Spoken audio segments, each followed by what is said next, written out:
Hello everyone, my name is Jaron Snavely, and this week I decided to read a chapter 1 of the book American Zion by Aaron Shalev. And Aaron Shalev argues that we can gain a lot of insight from the American Revolution and the inspiration for the American Revolution by looking at the idea in the lens of biblical republicanism.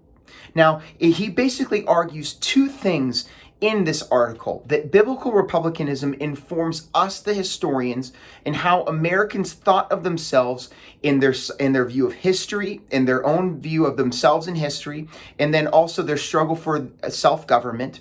And then two, how the Bible was used as an important rhetorical tool to get people to jump on the bandwagon for American independence from England. So let's look at point number one: how that biblical republicanism informs how Americans thought of themselves. Well, they saw themselves a part of God's plan, and they looked in the mirror and they said, what is God teaching us through history, and how do we fit in that story? They saw themselves as a city upon a hill. They saw themselves as in Americans as being a new Israel, as Daniel Dreisbach says.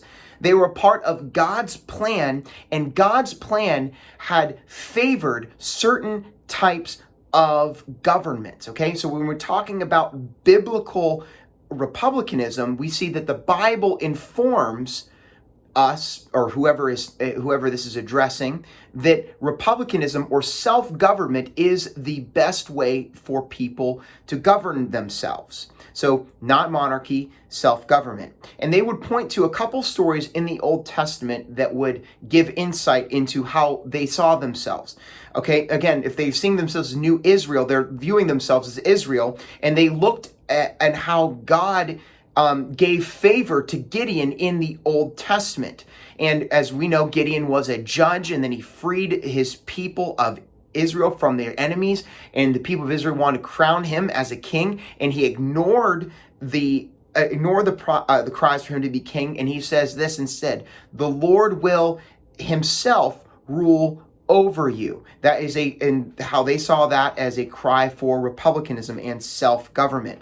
They also saw the idea of a king or a monarchy to be a precursor for corruption or despotism. And they would also look to the Old Testament in the book of Samuel, where Samuel cautions the people of Israel not to cry out for a king as the other nations would have. And then later on, after Samuel passes and after a couple generations of kings, sure, they are wealthy, just as the Americans and the American colonies would be considered wealthy. Sure, they are wealthy and they had prosperity, but eventually the corruption of the monarchy would seep down into the population. And therefore, in order to guard against corruption and to guard against despotism, a self-government and a government not from the king would be best. They also saw the history of Rome in this way too, where they abandoned the Republican model and chose to be ruled by an emperor. They saw this as a precursor to the fall of Rome. Again, how did they see themselves in history? So they wanted to avoid some of these things.